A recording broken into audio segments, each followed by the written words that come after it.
Кочанчани денеска имаа несекојдневна можност да ги разгледаат изложените дела на авторката Верче Андонова, лице со интелектуална попреченост и член на Сдруженијето Порака во Штип.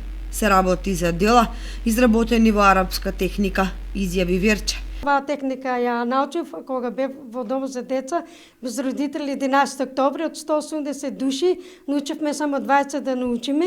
Ја научивме оваа техника е многу деликатна, тешко се црта во А1 формат, во коцки, се стават точки и се црта со црно пенкало, доколку се сгреши се фрла листо и така. Една слика може да се црта од пола сат, дури до 2,5 сати. Имам моментално до сега изработено 227 слики. Се надвам дека он центарот Порака Штип дека ќе ми отварат повеќе изложби, да се истакнеме дека ние лицата со попречено знаеме да цртаме, па и пееме и свиреме, значи дека и ние сме дел од оваа држава. Лица со попреченост и членови на Порака се талентирани лица на кои е потребна малку помош за да се представат и пред јавноста, изјави претседателката на Центарот за лица со интелектуална попреченост Порака. Работејќи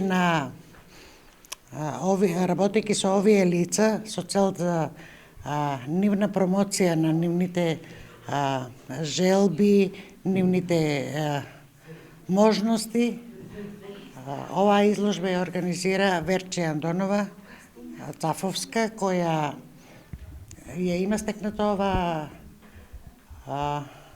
начин на цртање, кој има стекнато уште од рана возраст, и еве веќе во неколку градови ја презентираме нејзината способност со цел да покажеме дека и овие лица можат да постигнат многу работи во текот на животот. Ова е уште еден доказ дека попреченоста не представува пречка за лицата со хендикеп да ја представат креативноста и уметноста, изјави претседателот на Сдруженијето Цивитас. Попреченоста не представува пречка и уметноста не познава или не препознава попреченост е токму Верче Андонова, бидејќи еве со својата уникатност успева да се промовира во Република Македонија.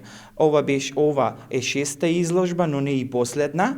Ја има комплетната поддршка од Сдруженијето Цивитас. Верче има и целосната поддршка од Универзитетската библиотека Гоце Делчев од Штип. Библиотеката во својата годишна програма за работа има проекти со кои ги опфаќа овие целни групи, се со една цел да го збогати секојдневието со нови културни содржини и во исто време да покаже се она што умеат да го направат.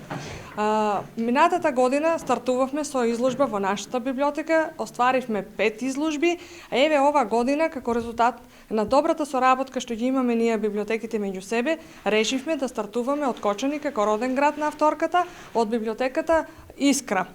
Ќе бидат прикажани дела на токму на едно лице од Центар за поддршка на лица со интелектуална попреченост Порака од Штип. Покрај Кочани изложбата досега представена во повеќе градови во државата, а во иднина се планира делата да бидат изложени и надвор од границите.